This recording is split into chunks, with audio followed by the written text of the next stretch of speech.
She had 90 seconds, maybe less. 90 seconds before the woman standing behind them, the woman who'd been slowly poisoning him for weeks, came close enough to hear what she was about to say. Loretta's heart was pounding, but her hands stayed steady. She leaned in close, her voice barely above a whisper. "Your medicine is poison. She's killing you." For 3 seconds, he didn't move, didn't breathe, just stared at her with an expression that told Loretta he believed every word. Behind them, Yuri smiled. She had no idea that in 6 whispered words, everything had just changed. 6 words. That's all it took to save a life, and risk losing everything. But to understand why a 28-year-old nurse would risk everything to save a man she barely knew, a man whose world was nothing like hers, we need to go back 3 weeks, back to where this whole nightmare really started. Potomac Recovery Center, Bethesda, Maryland. It's one of those medical facilities that doesn't advertise. The kind of place where wealthy patients come for cardiac monitoring without the scrutiny of major hospitals. Marble floors, private rooms, staff who understand that discretion is part of the service. It sits right between Georgetown, where power brokers and business executives keep their townhouses, and the sprawling Korean-American community that runs through the D.C., Maryland area. The patients here value their privacy, and the center makes sure they get it. This is where Loretta Johnson worked 3 evenings a week. Tuesday, Thursday, Saturday nights, 7 to midnight, monitoring patients with heart conditions who could afford comfort while they healed. And for Loretta, those shifts were just one piece of an exhausting puzzle. She was 7 months away from finishing her nurse practitioner degree at Georgetown University. 7 months from a finish line she'd been running toward for 6 years. 6 years of a schedule that would have broken most people. Day shifts at Washington Hospital Center. The kind where you're on your feet for 12 hours straight, juggling patient charts, and doctors who barely look up when you're trying to tell them something's wrong. Then evening shifts here at Potomac Recovery 3 nights a week. Classes twice a week at Georgetown, squeezing into lecture halls after a full day of work, fighting to keep her eyes open while professors talked about pharmacology and advanced clinical practice. Clinical rotations on the weekends. Studying at midnight with a cup of coffee that had gone cold hours ago. Her mother had helped however she could, working extra shifts as a home health aide, picking up overnight cases when the pay was better, making sure Loretta had one less thing to worry about. Her younger brother, still in community college, looked at her like she was proof that the dream still worked, that if you sacrificed enough, worked hard enough, you could actually change your life. The nurse practitioner degree wasn't just about letters after her name. It was about better pay, professional respect, the ability to finally help her family instead of just surviving. She was so close. 7 months close. And then, on a Tuesday evening in early April, she met the patient who would put all of it at risk. April 8th. A cool spring evening, the kind where cherry blossoms were just starting to bloom outside the recovery center's windows. Loretta was assigned to a new patient. Room 6. Cardiac monitoring. 3 times weekly. His name was Hyun Jae. 38 years old. Georgetown address. The intake chart listed him as an import-export businessman, which in a city like D.C. could mean almost anything. He was composed in a way that made Loretta cautious, the kind of calm that came from power, not peace. He took business calls in Korean Rapid, clipped conversations where his voice never rose but somehow still commanded the room, and he was never alone. His fiancée was always with him, Yuri, elegant in that effortless way that came with money, designer handbags, clothes that looked like they'd been tailored specifically for her, hair and makeup that belonged in a magazine spread. She played the role of devoted partner so convincingly that even the hospital staff noticed, always arriving early to his appointments, managing his medication schedule in a leather-bound organizer, adjusting his pillows, bringing him water, asking the nurses gentle questions about his care. The other nurses would smile and say how lucky he was, how rare it was to find someone that devoted. Loretta kept her observations professional, connected him to the cardiac monitoring equipment, recorded his vitals, noted the stress-induced hypertension and early heart failure in his chart, beta blockers and ACE inhibitors prescribed by his cardiologist. Standard protocol, nothing unusual, except over the next 3 weeks, April 8th, 10th, 15th, 17th, 22nd, 24th, 29th, Loretta started noticing something that didn't make sense. His vitals should have been improving. That's what beta blockers and ACE inhibitors do. They stabilize blood pressure, reduce strain on the heart, give the body time to heal. But Hyun-jae's numbers were going in the wrong direction. His heart rate variability was increasing, blood pressure creeping higher despite medication. He mentioned chest discomfort during one appointment, described it as a tightness that came and went. By late April, he looked more fatigued than he had 3 weeks earlier. Small changes, the kind most people wouldn't notice. But Loretta had been trained to notice, and something about the pattern felt wrong. Before we go any further into what Loretta discovered, and trust me, this story gets darker than you can imagine, do me a favor, hit that like button and subscribe if you haven't already. And drop a comment telling me, have you ever noticed something was terribly wrong, something that made your stomach drop, but you were too afraid to speak up? Let me know in the comments, because Loretta was about to face that exact choice, and what she decided to do next would change 2 lives forever. Tuesday, April 29th. Hyun-jae's appointment ended at 9:15. Yuri walked him out to the waiting car, her hand resting gently on his arm, every inch the concerned fiancé. Loretta waited until they were gone. Then she pulled his chart. She spread 3 weeks of readings across the nurse's station desk. April 8th, April 15th, April 22nd, April 29th, 4 appointments. 4 sets of vitals that should have told a story of gradual improvement. Instead, they told the opposite story. She pulled up his medication log on the computer, the one Yuri meticulously maintained and updated at every visit. Beta blockers, ACE inhibitors, exactly as prescribed by his cardiologist. The dosages were correct, the timing was consistent, so why was he getting worse? Loretta stayed late that night, pulled up medical databases on her phone, while sitting in her car in the parking lot, the dome light casting shadows across pages of pharmaceutical research. She searched drug interactions, side effects, toxicology reports, and then she found it: cardiac glycosides. Medications like digoxin used to treat certain heart conditions, but catastrophic in the wrong doses or the wrong situations. The symptoms matched exactly: increased heart rate variability, elevated blood pressure, progressive fatigue, chest discomfort. Someone wasn't giving Hyun-jae his prescribed medication. Someone was giving him digoxin. And in his condition, that would eventually trigger a cardiac event that would look completely natural. Loretta sat in her car for 20 minutes, hands gripped on the steering wheel, trying to convince herself she was wrong. Thursday, May 1st. Yuri arrived 15 minutes before Hyun-jae's appointment, just like she always did. Loretta watched from the nurse's station as Yuri settled into the family lounge, a small room with comfortable chairs and a coffee station, separated from the hallway by a glass wall. Yuri set her designer handbag on the side table, pulled out the medication organizer, that leather-bound planner that looked expensive enough to be from Coach or Michael Kors, and then she pulled out something else, a small unmarked bottle. Loretta's breath caught. Yuri's movements were quick, practiced. She opened the medication organizer, the compartments labeled with days of the week, and systematically removed pills, replaced them with pills from the unmarked bottle, tucked the original pills into a small zippered pouch inside her handbag. The whole process took maybe 60 seconds. Efficient, deliberate, like she'd done it 100 times before. Loretta stood frozen at the nurse's station, pretending to review a chart, her heart pounding so hard she was sure someone would hear it. When Yuri finished, she tucked everything away, pulled out her phone, and started scrolling through what looked like Instagram. Casual, calm, like she hadn't just switched out medication that was slowly killing the man she claimed to love. Loretta needed proof. Real proof. Not just what she'd seen through a glass wall. Tuesday, May 6th. Hyun-jae's appointment. Yuri excused herself halfway through, stepped out to use the restroom, leaving her handbag on the chair beside the bed.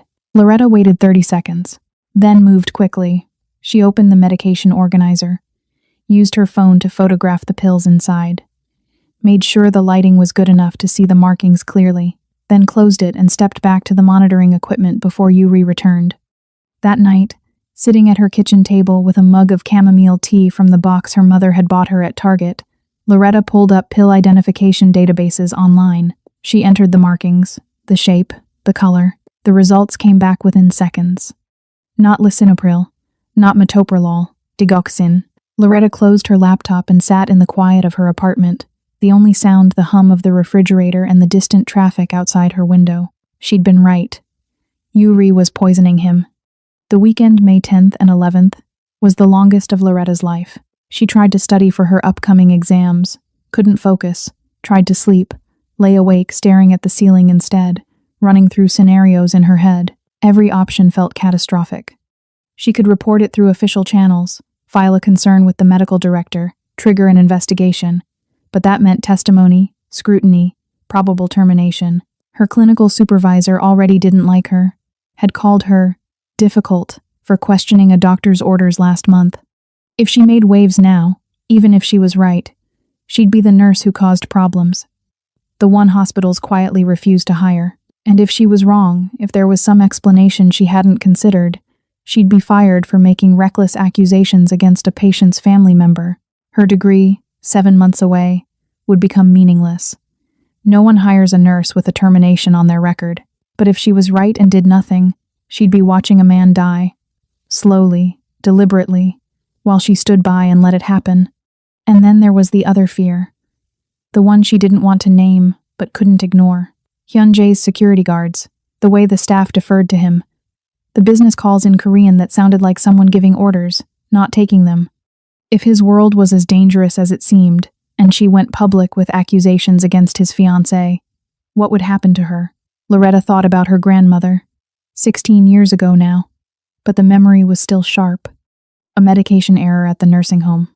A nurse who noticed the doctor's order didn't match the patient's condition. But she'd been too intimidated to speak up. Didn't want to question the doctor. Didn't want to cause problems. Loretta's grandmother died 3 days later, from complications that could have been prevented. She'd been 16, sitting in that hospital room, watching her grandmother slip away, listening to her mother sob, and she'd made herself a promise that day. She would never stay silent when she saw something wrong. Not ever.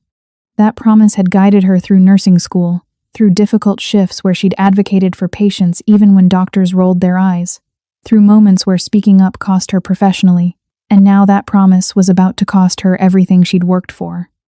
By Monday night, May 12th, Loretta had made her decision. She wouldn't go through official channels, wouldn't file reports or trigger investigations. She'd warn Hyun-jae directly, tell him what she'd discovered, give him the choice of what to do with the information. It was the only way to save him without destroying her own future. The only way to keep her promise to herself without losing everything. She had proof. She had a plan. Now she just had to find the courage to whisper 6 words to a man who might have her killed for knowing too much, and hope that he'd believe her. Tuesday, May 13th, 7:30 in the evening. Hyun-jae's appointment was scheduled for 8 o'clock, like always. Loretta arrived early for her shift, changed into her scrubs in the staff locker room, and stood at the bathroom sink for a full minute, staring at her reflection in the mirror. Her hands were steady.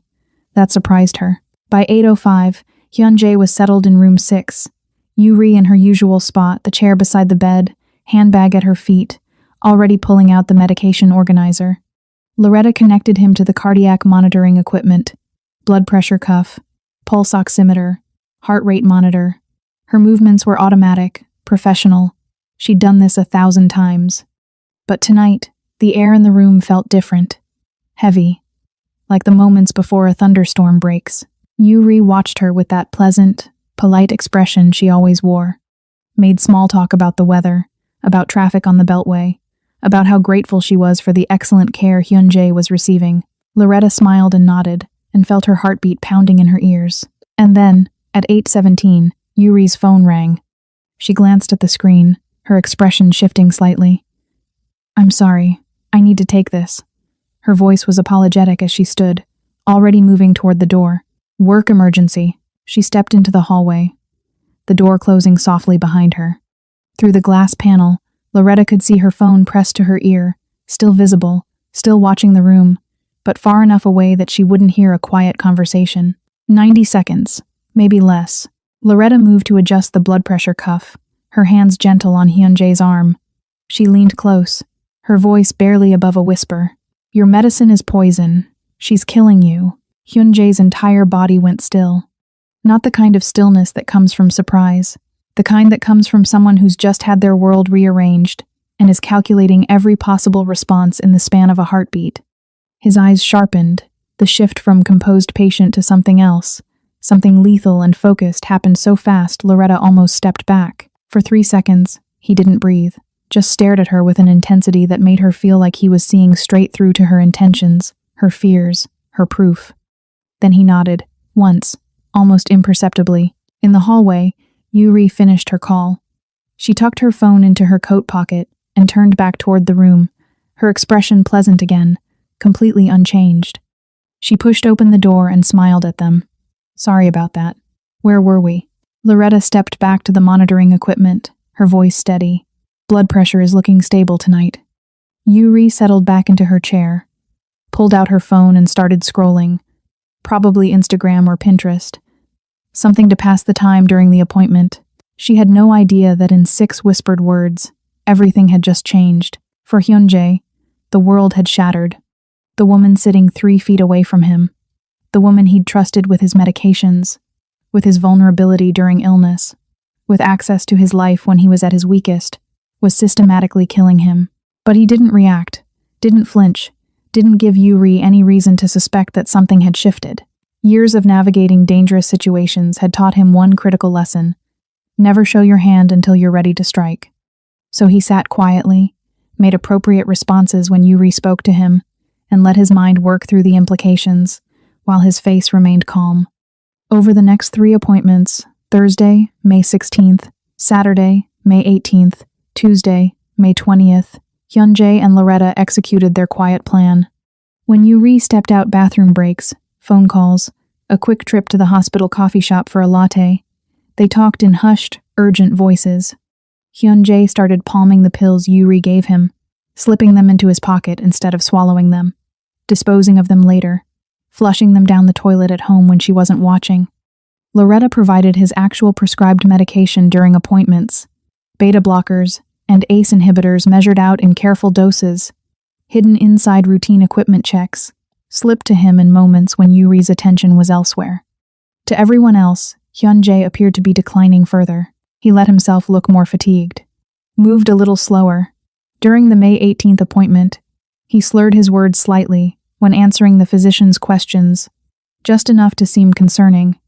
The performance was so convincing that by May 20th, his cardiologist was suggesting they consider adjusting his treatment plan, or possibly admitting him for more intensive observation. Yuri looked appropriately worried, held his hand, asked the doctor gentle, concerned questions about what could be done. Loretta watched it all and felt something cold settle in her chest. But during those stolen moments, the brief windows when Yuri stepped away, something unexpected started to happen.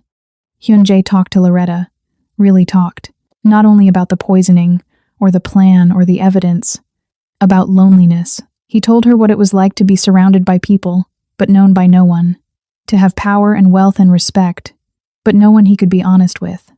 No one who saw him as anything other than a resource or a threat. Loretta told him about exhaustion, about sacrificing everything for a degree that was supposed to change her life, about working herself to the bone for 6 years, while watching her mother do the same, both of them chasing a version of stability that always seemed just out of reach.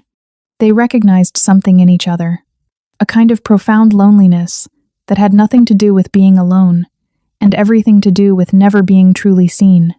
It was strange, forming this fragile trust in whispered conversations, stolen between heart rate readings and blood pressure checks. But it was real.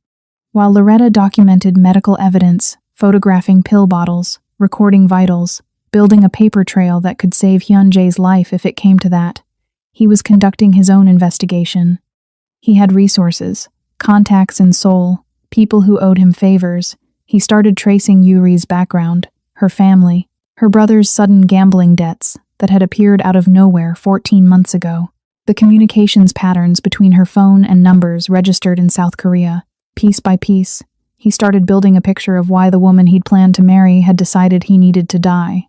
Now, let me ask you something. If someone you loved was poisoning you, someone you trusted completely, would you confront them immediately? Or would you gather evidence first?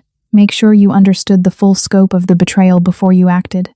Think about that, and let me know in the comments what you would do. Because Hyunjae was about to discover something that would make this betrayal so much worse than he'd imagined. The conspiracy was active. Loretta and Hyunjae were working together, moving in careful synchronization to keep him alive while they uncovered the truth. But the question that haunted both of them, whispered in those stolen moments when Yuri stepped out of the room, was simple. Why? Why would Yuri do this? What could possibly be worth murdering the man she'd agreed to marry? And how far did this betrayal really go? Early June.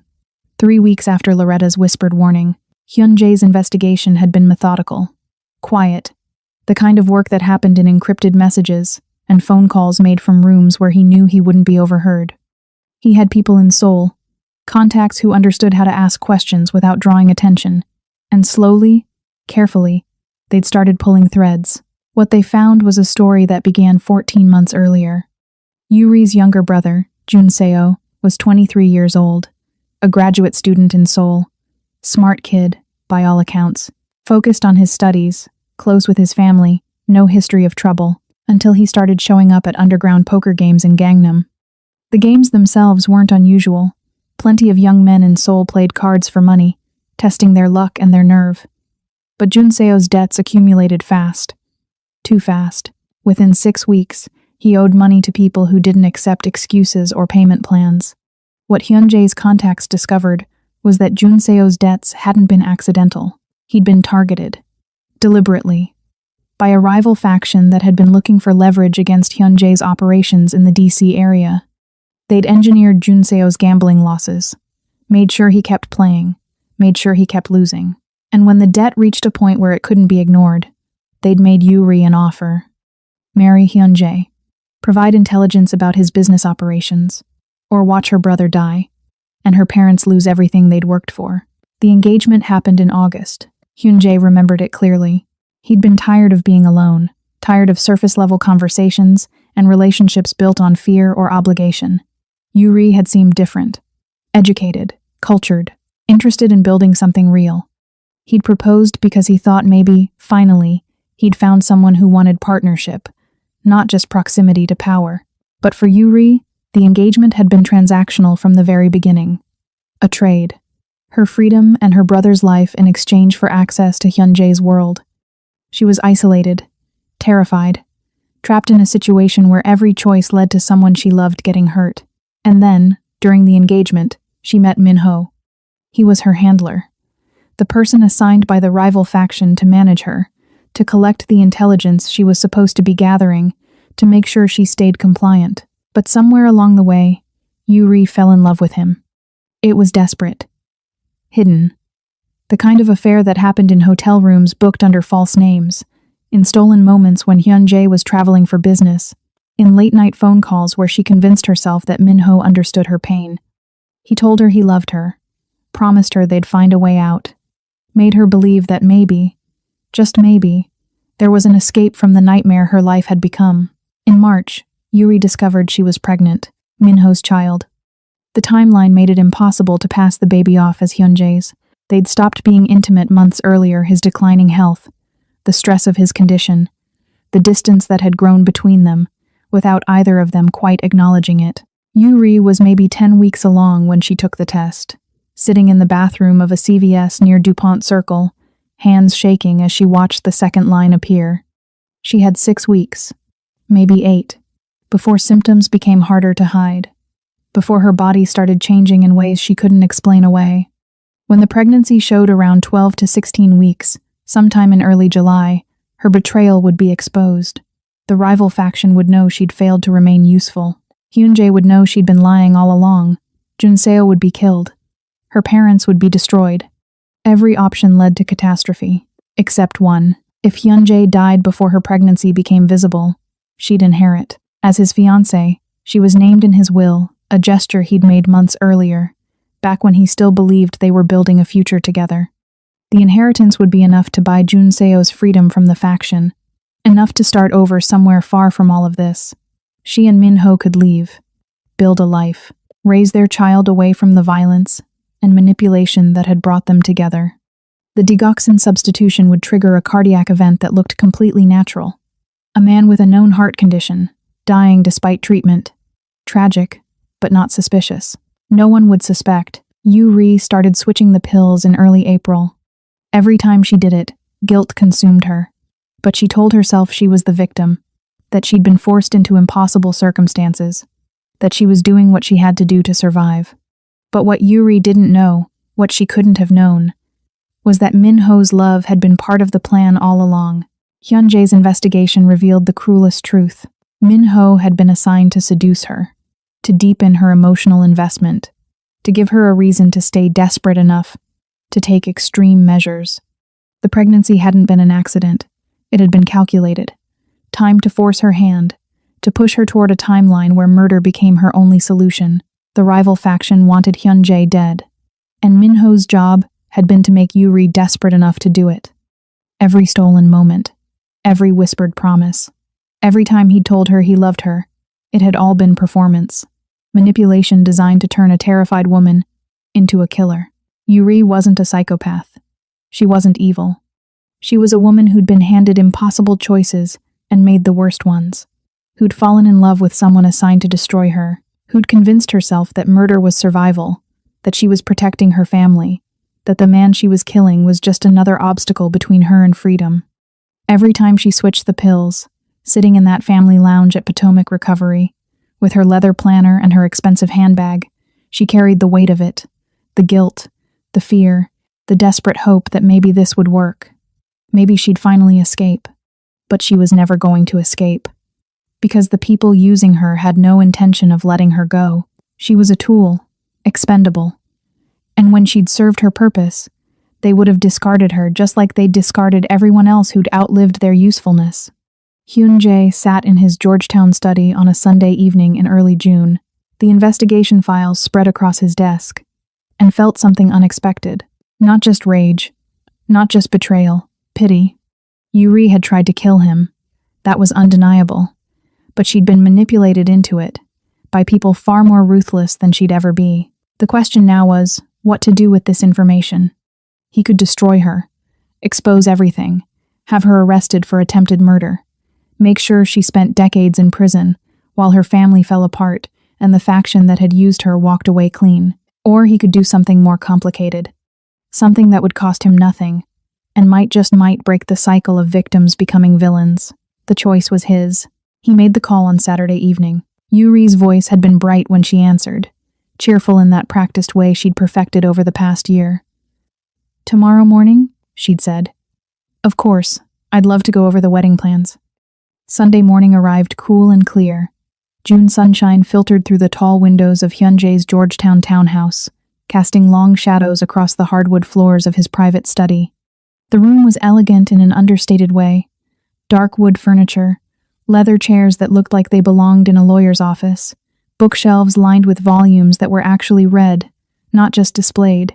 But despite the warmth of the morning light, the space felt cold. Hyunjae sat behind his desk, the investigation files arranged in a neat folder in front of him. He'd been awake since 5, running through the conversation in his mind, anticipating her reactions, preparing himself for what needed to happen. At 9:30, the doorbell rang. Yuri arrived wearing a cream-colored sweater, the kind from Banana Republic that looked expensive without being showy, and tailored pants. Her hair was pulled back in a neat ponytail. She carried a Kate Spade planner, the one she used for wedding details, tucked under her arm. She smiled as she stepped into the study. "I brought fabric samples for the table linens. I know we said we'd wait, but I found the most beautiful. Sit down, Yuri." Something in his voice made her stop mid-sentence. The smile faltered, just slightly, but she recovered quickly, set her planner on the side table, and settled into the chair across from his desk. "Is everything all right?" Hyunjae placed the folder on the desk between them. Didn't open it yet, just let it sit there, an unspoken threat. "I know about the poisoning." His voice was calm, terrifyingly calm. "I know about Minho. I know about the baby. I know about Junseo." The color drained from Yuri's face so quickly it looked like someone had pulled a plug. Her hands gripped the armrests of the chair. I don't know what you're—" He opened the folder, slid the first photograph across the desk. It was time-stamped. May 1st, 7:43 p.m. Yuri, in the family lounge at Potomac Recovery, the medication organizer open in front of her, the unmarked bottle in her hand. The angle was perfect, clear, undeniable. She stared at it, said nothing. He slid the next set of documents across. Communications records, text messages between her phone and a number registered in Seoul. Dates, times, fragments of conversations that made it clear this wasn't a romance, it was an operation. Then the evidence of Junseo's debts. The trail of transactions, showing how deliberately they'd been engineered. The names of the men from the rival faction who'd orchestrated it. And finally, a medical document. 10 weeks pregnant. Dated from a clinic in Bethesda she'd visited under a false name. Yuri's breathing had gone shallow. Her hands were shaking. You were being used by everyone, Yuri. Hyunjae's voice was steady, but there was something underneath it now. Not anger. Something sadder. Your brother's debt was manufactured. They targeted him specifically to get to me. And Minho, he paused. Minho was assigned to seduce you. The pregnancy wasn't an accident. It was designed to force your timeline, to make you desperate enough to do exactly what you did. He slid one last document across the desk. A report from his contacts in Seoul.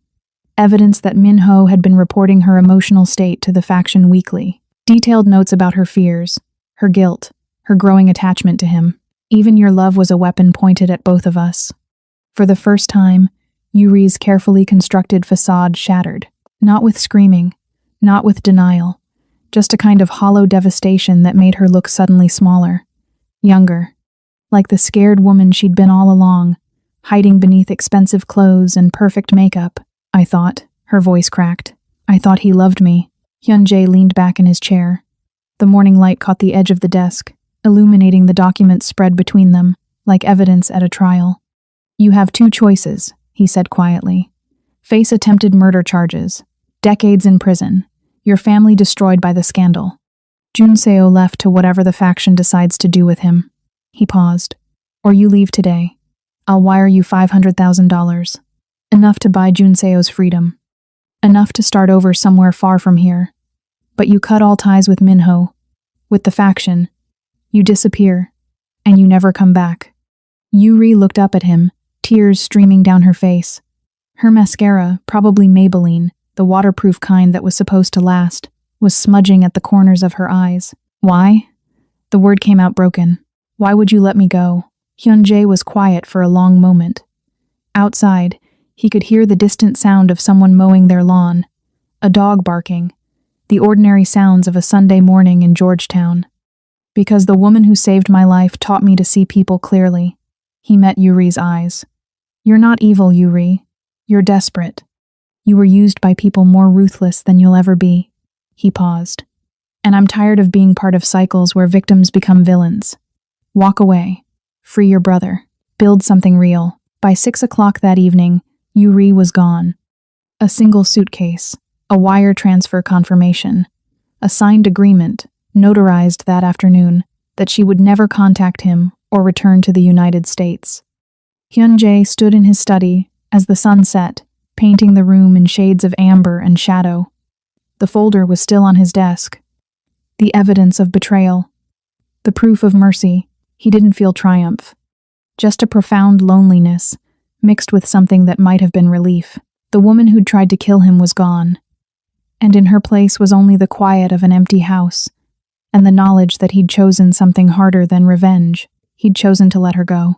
The weeks that followed moved quietly, like the careful steps someone takes when learning to walk again after an injury. Yuri kept her word. By the second week of June, Hyunjae's contacts confirmed that Junseo's debt had been cleared. The rival faction had received their payment and released their claim. 3 days later, Yuri's phone number went dead. No forwarding information. No trail except a single notation in an immigration database. A flight to Vancouver, Canada. On June 15th, she disappeared the way people do when they want to be forgotten. Hyunjae returned to taking his actual medication. Beta blockers. ACE inhibitors. The prescriptions his cardiologist had written months ago, before everything had spiraled into betrayal and whispered warnings. Within 4 weeks, his vitals began to stabilize. His blood pressure dropped back into normal range. The heart rate variability that had been climbing steadily throughout May started to level out. The fatigue that had made every afternoon feel like wading through water lifted. At his follow-up appointment in mid-July, his physician looked genuinely baffled. I don't know what changed, the doctor said, scrolling through the chart on his tablet. But whatever you're doing, keep doing it. Your numbers haven't looked this good in 6 months. Hyun-jae had simply nodded. Less stress, I think. The engagement ended. It's been quieter. The doctor had made a note about stress reduction and moved on to discussing diet and exercise, completely unaware that the real answer was far simpler. No one was poisoning him anymore.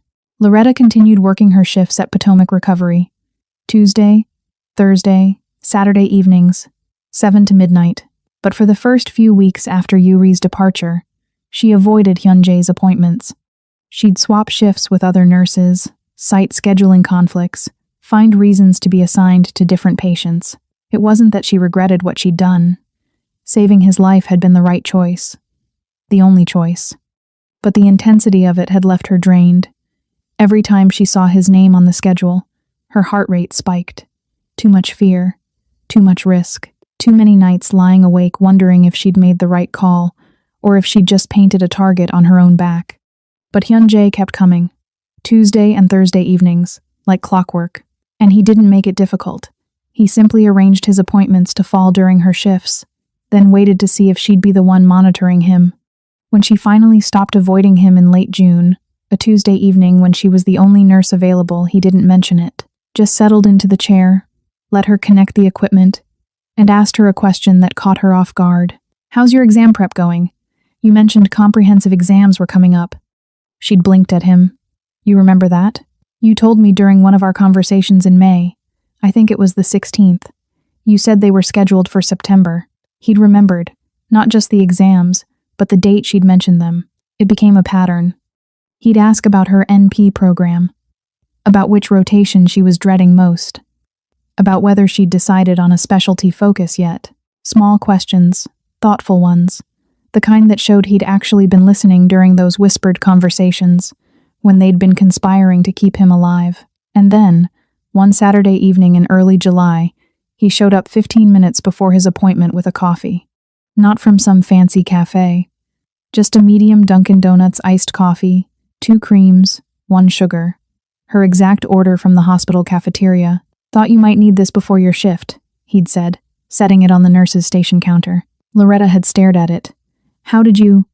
You mentioned it once, that you always grabbed coffee before evening shifts, but the hospital cafeteria closes at 6:30 on weekends. So Saturdays you had to settle for the vending machine. He'd remembered that too. Mid-July, after an appointment where his vitals had come back perfectly stable, he'd asked her to dinner. Not in a dramatic way. Just a quiet question as she was disconnecting the monitoring equipment. Would you have dinner with me sometime? Just to talk. Nothing complicated. Loretta had felt her stomach flip. Part attraction, part terror. I don't think that's a good idea, she'd said carefully. Professional boundaries. He'd nodded, understood, and that was it. No pushing, no follow-up, just acceptance. But it had stayed with her. The question. The way he'd asked it like he was offering something, not demanding it. For weeks, Loretta carried the conflict inside her like a weight. She was attracted to him. That was undeniable. But he represented everything that terrified her. Danger. Secrecy. A world where people got killed over business dealings and betrayal was currency. She was 5 months from finishing her degree. 5 months from everything she'd worked toward for 6 years. Why would she risk entanglement with someone whose life looked like a crime thriller? But she also couldn't ignore what she'd seen in those whispered conversations. The loneliness. The way he'd looked at her when she'd warned him not with suspicion, but with immediate trust. The respect he showed her. Not because of what she could do for him, but because of who she was. He didn't try to buy her affection, didn't show up with jewelry or expensive gifts, just coffee, and questions, and the quiet patience of someone willing to wait. Late August brought the crisis Loretta had been dreading for years. Her mother collapsed at work. A pre-diabetic crisis that had been building for months, irregular blood sugar, stress from overtime shifts, too many missed meals because she'd been trying to save money for Loretta's graduation. The hospital admitted her for observation.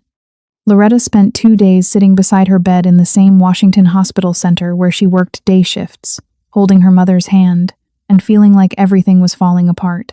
On the 3rd day, Hyun-jae showed up. Not in her mother's room. He waited in the hallway until Loretta stepped out for coffee, then approached carefully. I heard what happened, he said, I wanted to help. Loretta had been too exhausted to ask how he'd found out. Hospital networks, contacts. It didn't matter. We're managing, she'd said. I know you are. But I arranged a consultation with an endocrinologist I know, Dr. Sarah Kim, over at Johns Hopkins. No charge, professional courtesy. And I'm having meal services delivered to your mother's apartment for the next 2 weeks. Freshly prepared meals, the kind from Factor that follow diabetic guidelines. Just to take one thing off your plate while she recovers. Loretta had stared at him. Not flowers, not money, just practical, actionable help. Why would you do this? His answer had been simple. You saved my life. This is the least I can do. Early September. A Tuesday evening. Loretta finally agreed to dinner. Not somewhere expensive or showy. A quiet Korean barbecue place in Annandale, Virginia, the kind with wooden tables and metal grills built into the center, where the servers brought out banchan in little white dishes, and the air smelled like sesame oil and grilled meat. They talked about everything except the poisoning. Loretta told him about her dream of opening a community clinic in an underserved neighborhood, sliding scale fees, focus on preventive care for people who couldn't afford it otherwise. Hyun-jae told her about the loneliness of his work, how he was surrounded by people but known by none of them. They discovered they both loved old noir films, the kind with sharp dialogue and moral ambiguity, where heroes weren't always heroic and villains sometimes had their reasons. And somewhere between the bulgogi and the second round of soju, Loretta laughed. Genuinely. Freely. The kind of laughter that comes when you realize you're exactly where you want to be. Now, let me ask you something. Would you give someone from a dangerous world a real chance, if they genuinely respected and cared for you? If they saw you clearly and valued who you were, not just what you could do for them? Think about that. And let me know in the comments what you do. Because for Loretta, the choice was starting to feel less terrifying, and more like something she might actually want. But what neither of them knew as they sat in that quiet restaurant, building something fragile and real, was that Yuri's story wasn't quite finished. The past has a way of coming back, even when you think it's finally gone. October arrived with the kind of crisp autumn air that made Washington beautiful. Leaves turning gold and red along the Georgetown streets. Pumpkin displays outside the Trader Joe's on Wisconsin Avenue, the promise of change in the air. Loretta was 2 months from graduation. 2 months from finally becoming Loretta Johnson, FNPC.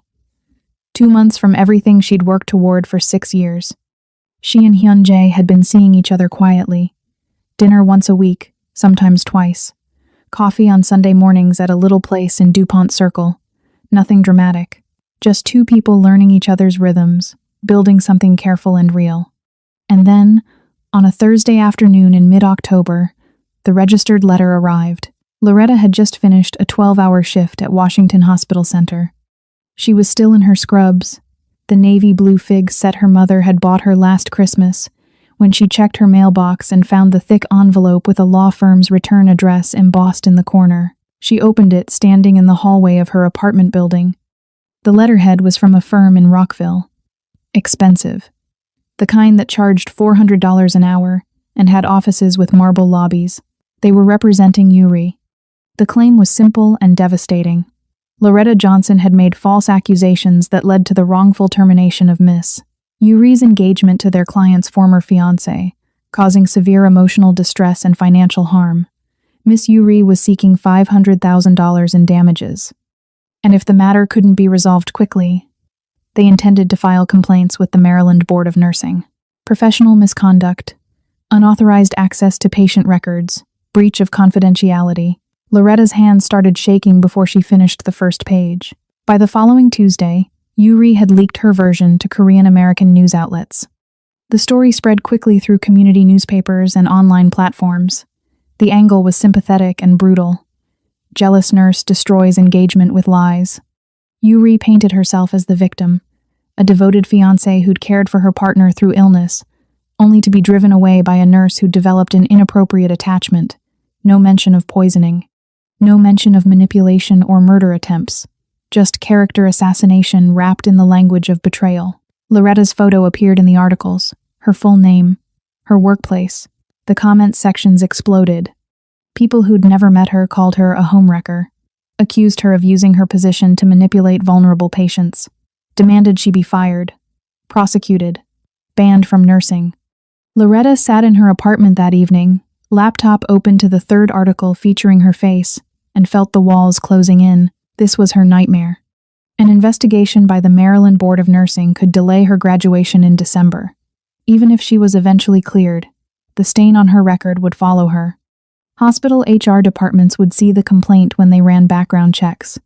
Job offers would evaporate. 6 years of sacrifice reduced to a cautionary tale about nurses who overstepped boundaries. On Wednesday morning, her clinical supervisor at Potomac Recovery called her into the office. "We need to discuss some concerns that have been raised." The supervisor's voice was professionally neutral, but her expression was cold. She'd never liked Loretta, had called her difficult more than once for questioning protocols. Now she had ammunition. Loretta called Hyun Jae that evening. Her voice was steady, but he could hear the fear underneath. "She's suing me, and she's trying to destroy my nursing license." There was a long pause on the other end of the line. When Hyun Jae spoke, his voice was colder than Loretta had ever heard it. Not angry at her, furious at Yuri. "She signed away her right to make claims. This violates our agreement." He paused. "I'll handle this. Don't respond to anyone. Don't make statements. Let me take care of it." By mid-October, Hyun Jae's legal team had moved into action. They released a controlled statement brief, factual, devastating. Miss Yuri voluntarily ended her engagement to our client in June 2026 due to personal matters unrelated to any third party. Miss Yuri accepted a substantial financial settlement in exchange for mutual non-disparagement and an agreement not to make claims against our client or any parties associated with him. The current allegations violate that agreement and will be met with appropriate legal consequences. Attached to the statement were documents. The signed agreement, notarized and dated June 7th. Wire transfer records showing Yuri had received $500,000. Her own written acknowledgement that she was leaving for personal reasons and would not pursue future claims. The evidence was ironclad. Simultaneously, Potomac Recovery's legal team at Hyun Jae's quiet request provided documentation to the Maryland Board of Nursing. Medical records showing Hyun Jae's symptom deterioration throughout April and May. Loretta's nursing notes documenting concerns about medication efficacy. Expert testimony that her observations were medically justified and her actions fell squarely within the scope of nursing responsibility. Most importantly, she hadn't breached confidentiality. She'd reported her concerns directly to the patient himself, not to external parties. That was not only appropriate, it was exactly what nursing protocols recommended when family members might be involved in patient harm. The response was swift. Within 2 weeks, Yuri's attorney sent a brief letter withdrawing the lawsuit. No explanation, just a terse notification that Miss Yuri would not be pursuing the matter further. The Maryland Board of Nursing closed their preliminary inquiry with a letter that arrived in Loretta's mailbox on a rainy Tuesday morning. She opened it standing in her kitchen, still wearing her Target pajamas, coffee brewing in her old Mr. Coffee machine. The letter was short, professional. They'd reviewed the complaint and supporting documentation. They found Loretta's actions to be medically justified and consistent with professional nursing standards. The matter was closed. The final paragraph made her throat tight. "The board commends your diligent patient advocacy. This is the standard of care we expect from Maryland nurses." News outlets quietly retracted their stories. Some posted brief corrections. Most just deleted the articles and moved on to the next scandal. Within 3 weeks of Yuri's attack, it was over. Loretta's career was safe. Her graduation still on track for December. The threat neutralized as efficiently as it had appeared. But that Thursday evening, sitting across from Hyun Jae, at a small Italian place in Arlington, red-checkered tablecloths and breadsticks in paper-lined baskets, Loretta felt the weight of what had just happened. "She tried to destroy me," Loretta said quietly. "Even after you let her go. Even after you gave her money to start over. She still came after me." Hyun Jae reached across the table, took her hand. His grip was warm, steady. She was desperate, and desperate people make terrible choices. He paused. "But it's over now. She violated the agreement. Her lawyer made it clear that if she tries anything else, she loses everything, including the money she used to free her brother." Loretta nodded, but something had shifted. She'd been naive, she realized, to think mercy meant safety. that choosing compassion over revenge would somehow make the threat disappear. The world didn't work that way. "Are you okay?" Hyunjae asked. Loretta looked at him. This man who'd moved mountains to protect her. Who'd used his resources and connections not for revenge, but for defense. Who'd kept his word even when it would have been easier to destroy Yuri completely. "I'm okay," she said, and meant it. The threat was gone. Her career was safe. But the question that lingered, the one neither of them spoke out loud, was simpler. What did this cost them? And where did they go from here? Late November brought the exam Loretta had been preparing for, since she'd started the NP program 6 years ago. The boards, 3 hours, 200 questions. She sat in the testing center in Silver Spring on a gray Tuesday morning, surrounded by other candidates who looked just as nervous, just as desperate for this to finally be over. When she submitted her final answer, and the screen went blank, she sat there for a moment, hands in her lap, hardly believing it was done. The results came 10 days later. She was standing in the pharmacy aisle at CVS when the email notification appeared on her phone. "Congratulations. You have successfully passed the Family Nurse Practitioner Certification Examination. Loretta Johnson, FNPC." Her mother threw a small party that Saturday, a sheet cake from Giant with "Congratulations, Loretta" written in blue icing. Her younger brother gave a toast that made everyone tear up. Everything she'd worked for, it had led here. Hyunjae didn't attend, it felt too soon to introduce him to her family. But on Monday morning, flowers arrived. White lilies and pale blue hydrangeas. The card was handwritten. "You did this yourself. I'm just grateful I get to witness it. Proud of you. HJ." Early December, Hyunjae invited her to his Georgetown townhouse for dinner. He'd cook, he said, or attempt to. She arrived wearing jeans and the Nordstrom cashmere sweater her mother had bought her as a graduation gift. He opened the door in a dark gray Henley and jeans. No tie. No business calls. Just him. They sat in his study, the same room where he'd confronted Yuri, but the energy was entirely different now. The desk was clear. Just 2 chairs near the window, where Georgetown's evening lights glowed soft against the glass. "I need to tell you something," he said. "I've spent 20 years surrounded by people whose loyalty I purchased through fear or money. You're the first person who chose to save me when it cost you everything. I don't know how to do this. Relationships where trust isn't transactional. But I want to learn. With you." Loretta took a breath. "Your world scares me. The danger. The secrets. Yuri trying to destroy my career. I don't know if I can live like that." "I know," he said quietly. "Can you promise me safety?" He shook his head. "No, I can't. But I can promise you transparency, honesty, and I'll never ask you to compromise your principles. If you say this is too much, I'll respect that. But if you're willing to try, I'll spend every day proving you didn't choose wrong." She looked at him. This man who'd kept his word, who'd protected her without asking for anything in return. "Okay," she said. "Let's try." They moved to the kitchen. He pulled out ingredients: chicken, vegetables, olive oil from Williams Sonoma that looked like a gift. "What are we making?" Loretta asked. "Stir fry. How hard can it be?" She laughed, took the knife from him. "Watch." She showed him how to dice onions, mince garlic, get the pan hot enough. At one point, he burned the garlic. The kitchen filled with acrid smoke, and Loretta laughed so hard she had to lean against the counter. "It's not funny," he said, but he was smiling too. They started over. This time she guided his hand, showing him the right motion for sautéing vegetables. By the time they sat down at his kitchen table, the food was actually good. "I want to open a community clinic," Loretta told him. "In Columbia Heights or Anacostia. Somewhere people can get quality health care without worrying about cost. Sliding scale fees. Preventive care. The kind that changes lives." Hyunjae pulled out his phone, started taking notes. "What would you need?" "Startup funding, a location, staff. Let me support it," he said. "Not buy your dream, support it." And for the first time in months, the future didn't feel terrifying.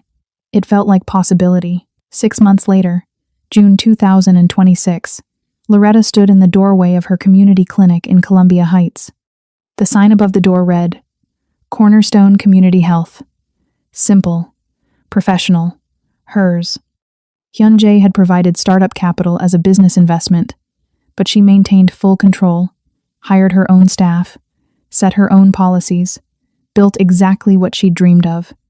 They were still together, navigating complications, her discomfort with some of his business associates, his gradual steps toward legitimate operations, her firm boundaries around danger. It wasn't perfect, but it was real. Yuri never returned. Through his channels, Hyunjae learned she was living quietly in Vancouver, working as a translator. Junseo was safe. Her parents didn't know the full truth. She'd disappeared into an ordinary life, far from the nightmare she'd created. Sometimes people asked Loretta if she regretted speaking up, if she'd do it again, knowing what it would cost. The honest answer? That whisper had cost her sleep, safety, peace of mind for months. But staying silent would have cost her something she couldn't afford to lose: her integrity. You don't become a nurse to watch people die when you can save them. Hyunjae had changed too. Slowly, deliberately, transitioning his business toward legitimate operations, reducing ties to the organization that had caused so much pain. Loretta hadn't demanded it, but her presence made him want to be someone worthy of her choice. Trust your instincts when something's wrong. Silence might keep you safe in the moment, but action, even terrifying action, can save lives. People aren't just heroes or villains. Sometimes victims become villains. Sometimes villains choose to do better. The world is more complicated than stories usually admit. Real love isn't about grand gestures or rescuing each other. It's about two people choosing honesty, even when it's hard. Building something together, one small choice at a time. On a Sunday morning in late June, Loretta and Hyunjae walked through the Georgetown Farmers Market, hands loosely linked, debating whether to buy strawberries or blueberries. Ordinary, imperfect, real. She'd whispered 6 words that saved his life. He spent every day after proving she'd saved more than that. She'd saved his capacity to trust, to love, to hope. And sometimes, that's the most powerful medicine of all. Now let me ask you one final question. If you were in Loretta's position, could you have stayed silent to protect your career? Or would you have spoken up, no matter the cost? Drop your honest thoughts in the comments. I read every single one. And if this story moved you, share it with someone who needs to hear it. Because sometimes the bravest thing we can do is whisper the truth, even when the whole world feels like it's listening. See you in the next one.